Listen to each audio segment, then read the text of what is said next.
Rahim. Dear student, you have learned about the significance, importance, application of analytical chemistry. You know, no branch of science is there in which analytical chemistry has not its wide application. If it has wide application, what has been analyzed, what has been discussed, what has been characterized? So we start from the specimen, from the material which has been studied, which has been characterized, whose composition is to determine is the sample. Sample is any material. Sample is any material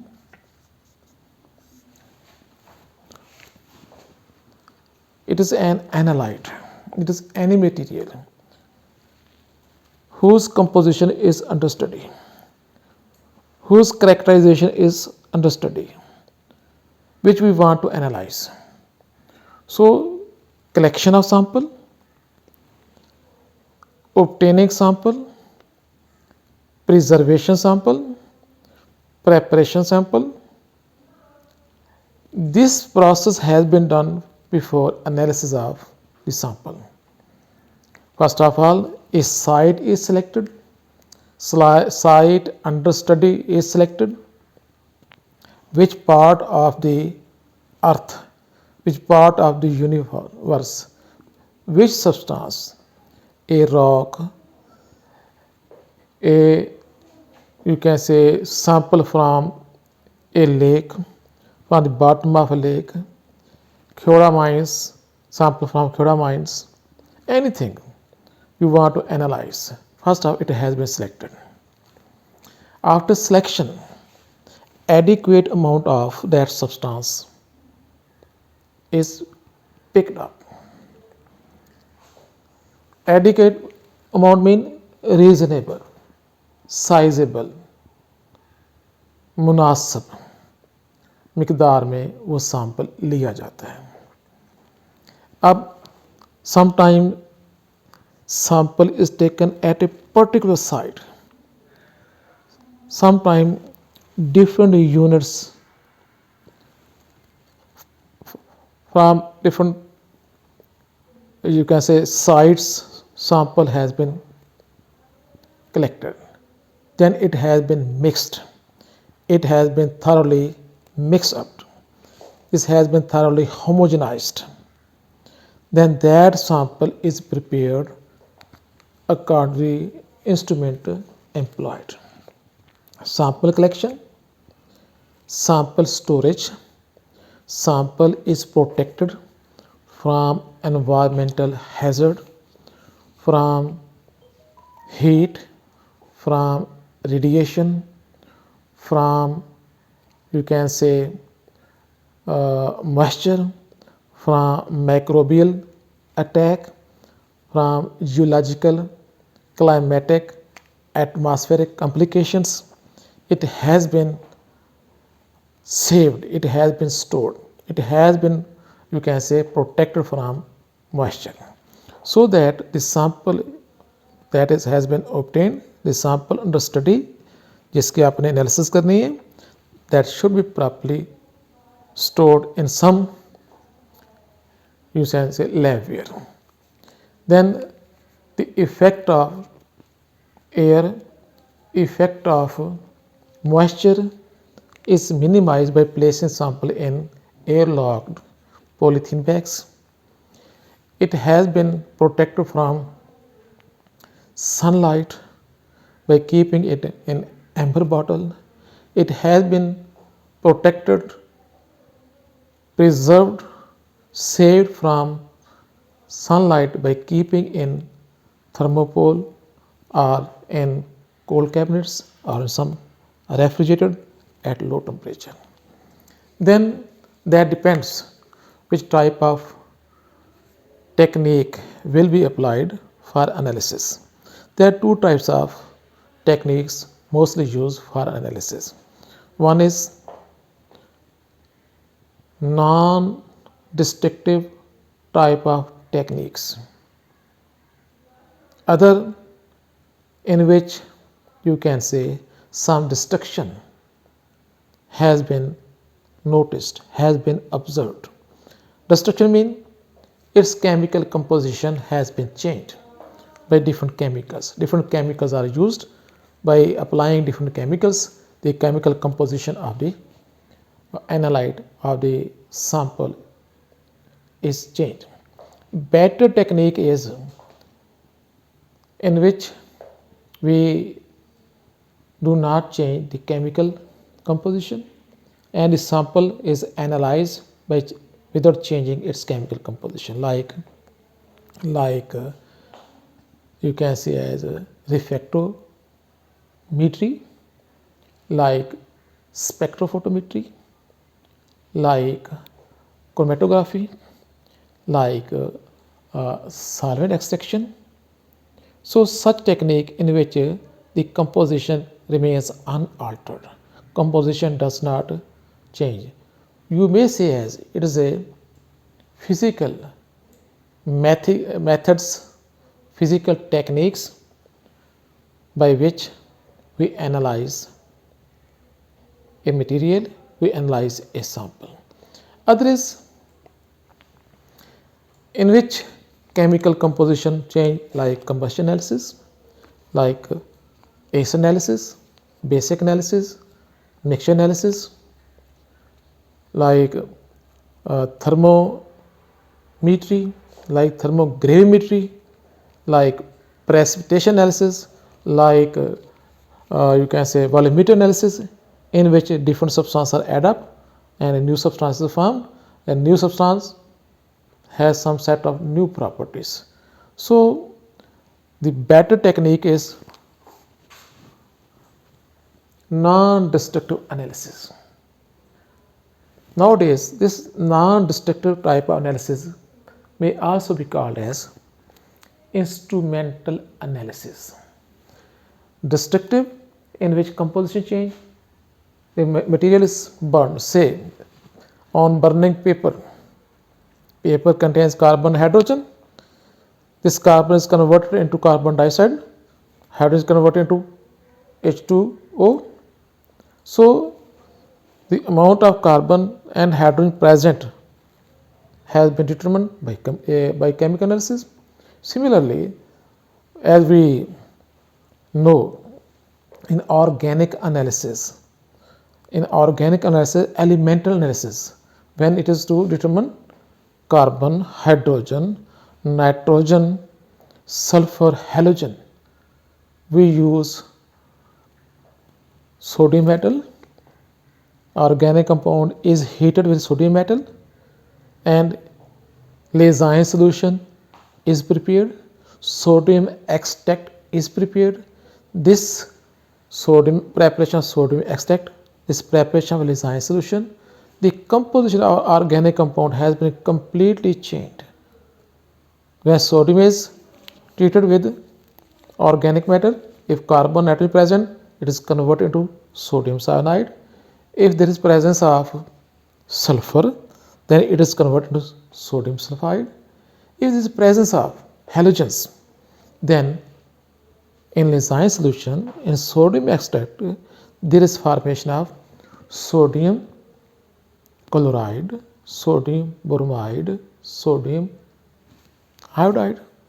So iodine, bromine, chlorine, sulfur, nitrogen, these can only be determined in an organic compound if we have to use sodium metal in wet analysis, in chemical analysis. In this way we may find out elements.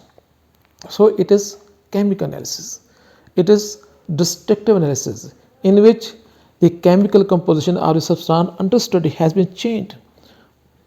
Because we are interested in the determination of chemical composition, so we don't bother whether some new material has been formed, old has been destroyed, we don't bother. So our aim is, our objective is to determine the composition. In case of, if our objective is the chemical compound should not be destroyed, it should not be denatured, it should not be burned, it should not be chemical treated, there should be no changes, there should not be transformation of the material into some new substances. So we have to carry some physical techniques, physical analysis, physical techniques, physical analysis in which composition remains unaltered.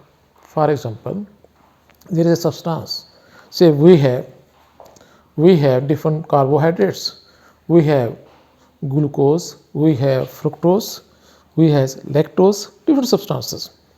So, but we don't know which one and how much is fructose, which one and how much is glucose, and how much is lactose. So we run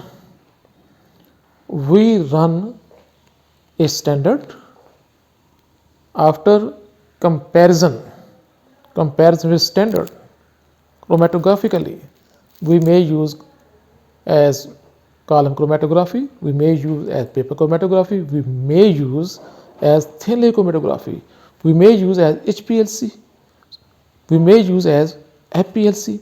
So different techniques have been employed. All these techniques are, you can say, physical techniques. No new substance has been formed. Substance has been separated. Substance has been, you can say, purified. Substance has been detected. Substance have been identified. So this is the physical analysis. It is the by using instrumental analysis. In case of which instrument we may use, Craig apparatus, solvent extraction bottle you can use. Similarly, you can use some chromatographic techniques, you can use some spectroscopic techniques, you may have UV visible, you may have IR, you may use NMR, you may use mass spectrometry. So by chemical methods we destroy the composition, by physical method we don't destroy the composition, the material remains unchanged. It is, you can say, physical analysis is very advantageous because the substance has been purified, the substance has been separated, it has been purified, it has been detected, it has been identified, it has been quantified. So instrumental analysis have been preferred. Chemical analysis are not preferred. One thing, it is very troublesome, very complicated. Overall, causes pollution, destroy environment. Some chemicals has been added to our environment and soil and atmosphere. Substance has been denatured. Substance has been, sample has been entirely changed. These have been not reused. This cannot be, you can say, reusable. These have been, you can say, finished. This has been, you can say, completely wasted. So use of chemical, there is a loss, it's irreparable loss. You cannot regain the material. In case of physical analysis, in case of instrumental analysis, in case of modern analysis, nothing has been wasted. Mixture has been separated, mixture has been purified, the component of mixture have been separated, the component of mixture have been purified, the component of mixture are identified, it has been detected, it has been determined which type of substances are present. So physical analysis or instrumental analysis, these techniques, these substances, isolating techniques, physical methods, these are highly valuable. You may ask the question, in past, long ago, how we can determine the composition of substance, how we determine the extent of purity of the substance in the sample. Say, gold, purity of gold has been checked by determine its density. By density, extent of purity of gold has been determined. Similarly, purity of a substance has been determined by its surface tension, by refractometry, by viscosity, by viscometer. So, according to age, according to time, in past different techniques have been used. As time passed, sciences development were established, new and new instruments have been manufactured, have been fabricated, so advancement in analysis have been observed. Nowadays, you just bring a sample, you may use sample in the form of solution, you may use sample in the form of solid state, you may determine the composition, the angular arrangement, the geometric shape of sample, even you can determine the angles, the geometry, the three-dimensional arrangement of different atoms by X-ray diffraction analysis. So, analytical chemistry is rich in its techniques. We use technique according to our need. We use technique according to our need, according to our resources. So, sample has been prepared according to instrument used.